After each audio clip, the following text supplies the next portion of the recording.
Rencontrez Arnold. Il travaille comme coursier depuis 2 jours. Arnold, comment c'était de travailler pour moi? À chaque fois, c'était une nouvelle aventure pour toi. De nouveaux endroits, de nouvelles émotions. C'était amusant. Oui, ton doigt s'est détaché plusieurs fois, mais on l'a recousu, n'est-ce pas? Où est-ce que t'amènes cette livraison? À la fosse des Mariannes. À tous les coups, c'est encore une blague des 5e années, Arnold. Allez, reviens. Tu es têtu, hein? D'accord, monte à l'intérieur. Cet énorme tuyau transparent atteint le fond de la fosse des Mariannes.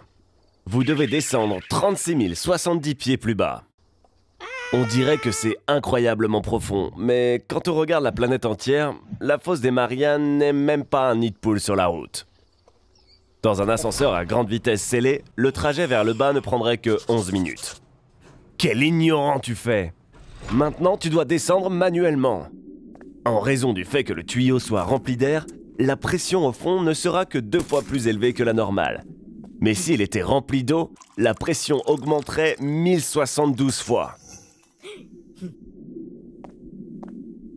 Regardez ce que le froid, la pression et le manque d'oxygène ont fait aux autochtones.